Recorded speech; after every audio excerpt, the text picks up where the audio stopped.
السلام علیکم لسنرز، آئیے ایم راحت کے اس پراسرار اور دلچسپ ناول مقدس خنجر کی آخری قسط سنتے ہیں۔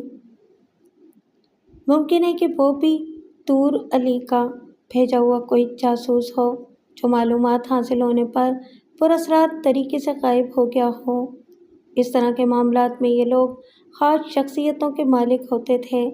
ان کے لیے اپنی مرضی سے صورت بدل لینا یا غائب ہو جانا ناممکن نہیں تھا۔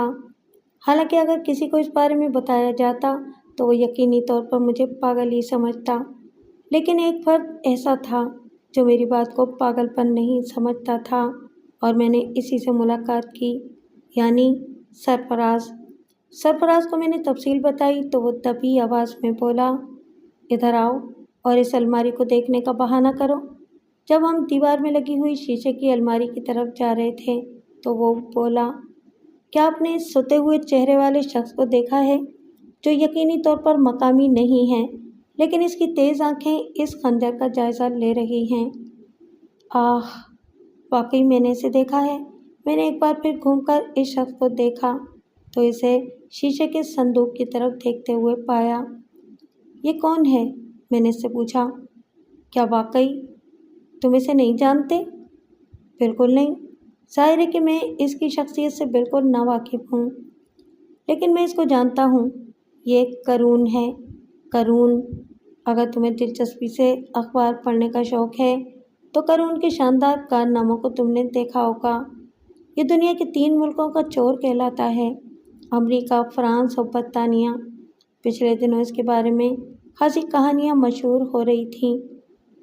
خدا کی پناہ، اس خفیہ میٹنگ میں ایک چور کی موجودگی کیا معنی رکھتی ہے؟ میں نے کہا اور سرفراز کے ہونٹوں پر مسکراہٹ پھیل گئی۔ پھر وہ آہستہ سے بولا، یہ بات تو مسٹر شہباز ہی بتا سکتے ہیں۔ ویسے قرون کئی ناموں سے مشہور ہے، 3 ملکوں میں اس کے 3 نام ہیں، اور سب سے بڑی بات یہ ہے کہ اگر تم اس کے نقوش کو بھول جاؤ تو یہاں بھی یہ شمریز کی حیثیت سے جانا جاتا ہے۔ میں نے حیرت سے سرفراز کو دیکھا اور کہا، کیا تم یہ بات جانتے ہو؟ ہاں، یہ بات شاید میرے علاوہ اور کوئی نہیں جانتا۔ یہ شخص صرف اونچے درجے کی چوریاں کرتا ہے، حالانکہ دنیا کے 3 ملکوں کی پولیس اس کے پیچھے لگی ہوئی ہے اور یہ آج کل ہمارے وطن میں عیش کر رہا ہے۔ ایک بات میں تم سے کہوں، کیا یہ اس خنجر کی تلاش میں یہاں نہیں آیا ہے؟ اس کے علاوہ اور کیا کہا جا سکتا ہے؟ لیکن ایک بات اور یہ ہے کہ شمریز، اب ہم اسے شمریز ہی کہہ کر پکاریں گے، چاہے اس کا نام کچھ بھی ہو۔ یہ کچے کھیل نہیں کھیلتا اور ایک بے وقوف آدمی نہیں ہے۔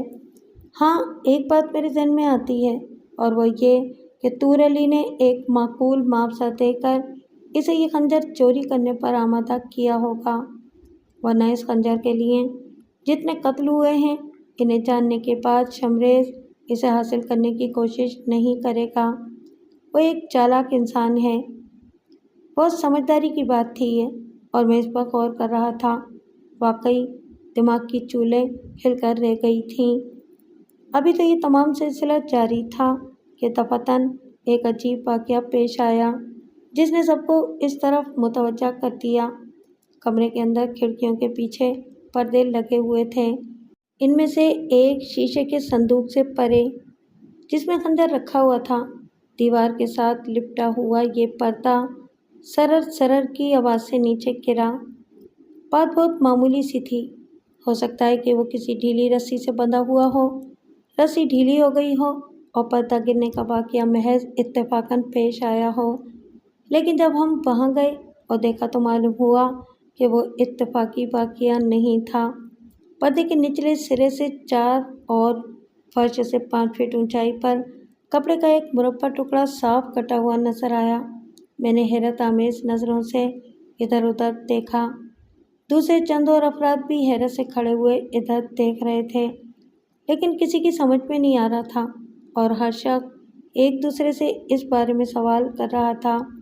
اچانک ہی سرفراز کے منہ سے یہ آواز نکلی، ایسا کیسے ہوا اور کس نے کیا؟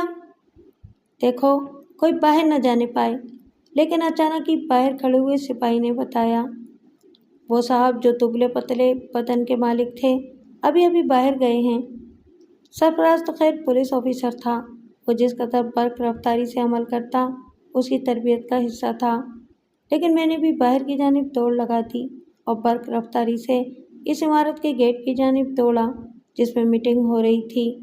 پھر میں نے دوری سے شمریز کو دیکھ لیا، وہ دروازے سے باہر نکلا اور برق رفتاری سے سامنے والے فٹ پاتھ پر پہنچ کر آگے بڑھنے لگا۔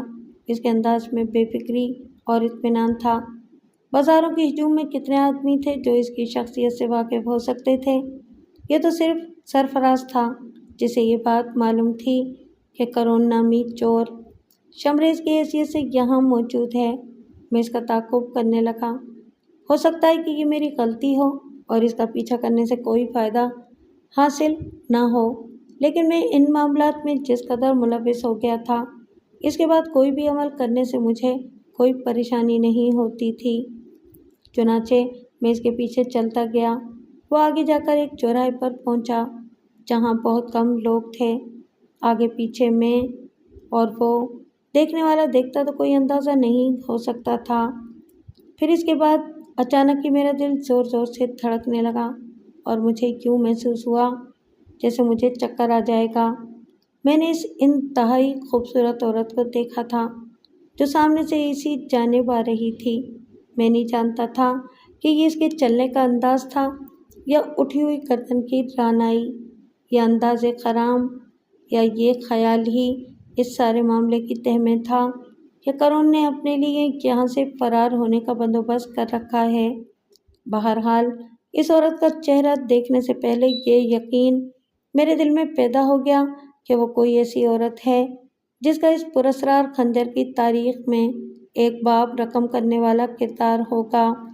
میں تھوڑا سا پیچھے ہو گیا، لیکن قرون نے مڑ کر دیکھنے کی ایک دفعہ بھی پرواہ نہیں کی۔ تعقب کی بے خبری میں پرشوق انداز میں آگے بڑھ کر اس نے اپنا بازو اس لڑکی کی جانب بڑھایا اور دونوں اس انداز میں ملے جیسے پرانے شناسا ہوں۔ میرے سینے میں ہیجان برپا ہو گیا تھا۔ دور اندیشی اس بات کا تقاضا کرتی تھی کہ جلد بازی کا مظاہرہ نہ کروں، مگر انتہائی پرجوش ہو رہا تھا میں۔ چنانچہ تیز تیز قدموں سے چلتا ہوا میں ان کے پاس پہنچ گیا۔ دونوں باتیں کرتے ہوئے سست رفتاری سے آگے بڑھ رہے تھے، لیکن فوراً ہی انہیں احساس ہو گیا کہ کوئی ان کے بہت ہی قریب پہنچ گیا ہے۔ دونوں نے مڑ کر مجھے دیکھا اور نہیں کہہ سکتا کہ اس سے آنکھیں چار ہوتے ہی بجلی کی لہر میرے دل میں کتنے واٹ دوڑانے لگی، کیونکہ میں نے اسے پہچان لیا۔ یہ وہی پراسرار حسینہ تھی جس سے مختلف حالات میں 2 بار میری ملاقات ہو چکی تھی اور جو میرے لیے بند کتاب کی مانند تھی۔ اس میں کوئی شک نہیں کہ میرے ہوش اڑے جا رہے تھے اور میں انتہائی پیچیدہ حیثیت سے گزر رہا تھا۔ عورت نے مجھے دیکھا اور ایک بار پھر وہی طریقہ کار اختیار کیا، یعنی نگاہوں کی سرد مہری حقارت اور نہ جان پہچاننے والے تاثرات اس کی آنکھوں میں تھے۔ میں اور تو کچھ کر نہ سکا، اس طرح ان کے قریب سے آگے بڑھ گیا جیسے ان سے قطعی طور پر نہ واقف ہوں اور نہ ہی میں ان کا تعاقب کر رہا ہوں۔ وہ میرے پیچھے رہ گئے تھے۔ اب حقیقت یہ تھی کہ اب مڑ کر پیچھے دیکھنا اپنے آپ کو مصیبتوں میں گرفتار کر لینا تھا۔ ایک طرف اس عورت نے مجھے 2 بار ذلیل و خوار کر دیا تھا اور دوسری مرتبہ یہ شخص جس نے بہرحال مجھے اس حال میں دیکھا ہوگا۔ لیکن تعجب کی بات ہے کہ علی شہباز تو میرے سامنے ایک ذہین آدمی کے طور پر آیا تھا۔ اس نے ایسے اجنبی اور خطرناک لوگوں کو اپنے درمیان آنے کی جگہ کیسے دے دی؟ ناقابل یقین، ناقابل یقین۔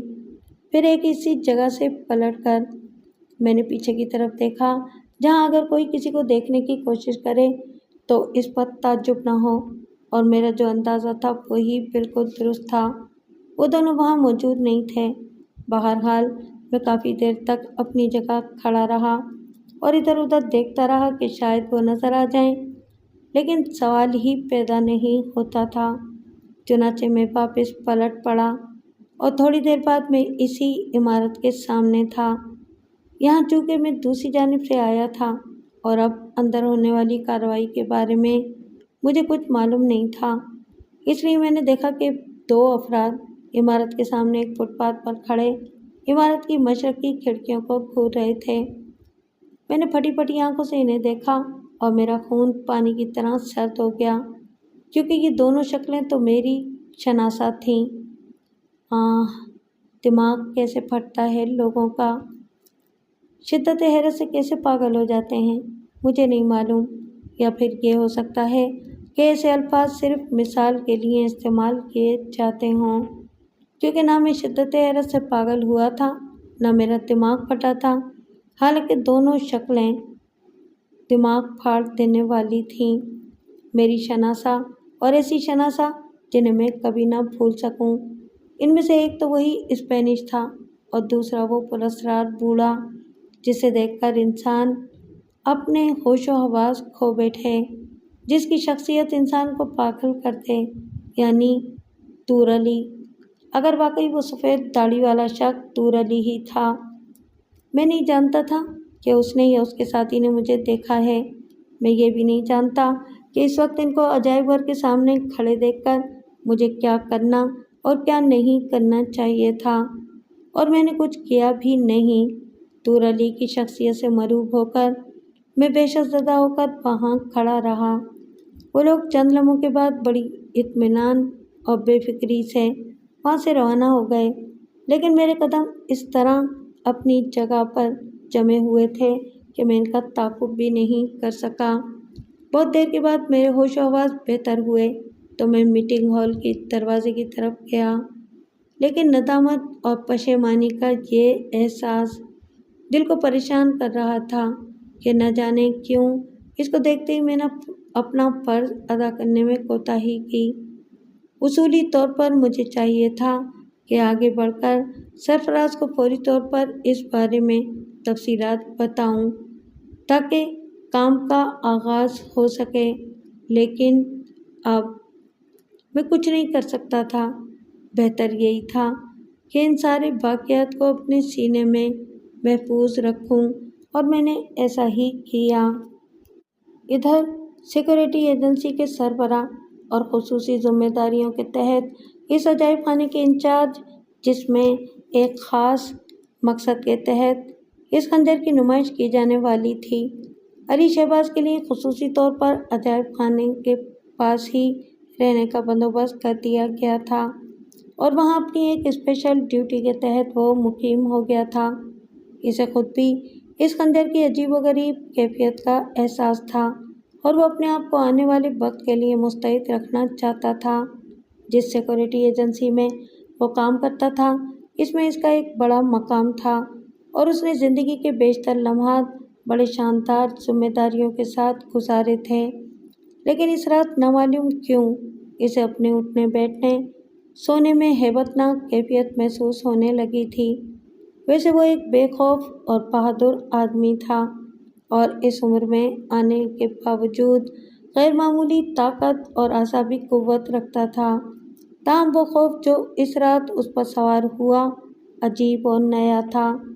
ہو سکتا ہے کہ یہ آج کی رات کے موسم کا اثر ہو، یا ان واقعات پر خوف کی یاد کا نتیجہ ہو جو اس خنجر کی تاریخ سے تعلق رکھتا تھا۔ بہرحال انتہائی کوششوں کے باوجود اس رات اسے نیند نہیں آ رہی تھی۔ کبھی خنجر کی تصویر اس کی آنکھوں میں گھومتی، اس سے متعلق لوگوں کی کہانیاں جنہوں نے اس خنجر کو ہاتھ لگایا وہ اس دنیا میں موجود نہ رہے۔ کبھی اپنی معلومات کے تحت سربانیوں کی پراسرار جماعت، غیر ملکی مرد، حسین عورتیں اور اس انوکھے خطے کے رہنما۔ اس سے پہلے بھی بہت سی باتیں اس کے علم میں آ چکی تھیں جو انتہائی پراسرار اور بڑی عجیب و غریب تھیں، لیکن آج کی رات ان تمام واقعات سے مختلف تھی۔ اس کے علاوہ یہ رات بے حد گرم بھی تھی، اور ہوا کا نام و نشان نہیں تھا۔ ہر طرف ایک خطرناک سنسان کیفیت چھائی ہوئی تھی، لیکن اس حالت میں بھی مدھم سا شور سنائی دے رہا تھا۔ بہرحال سمجھ میں نہیں آ رہا تھا کہ کیا کرنا چاہیے۔ وہ سخت پریشان تھا۔ پھر اس وقت پے در پہ 2 آوازیں سنائی دیں، پہلے مدھم سی کھڑکھڑاہٹ، پھر ایک پراسرار موسیقی کی جھنکار۔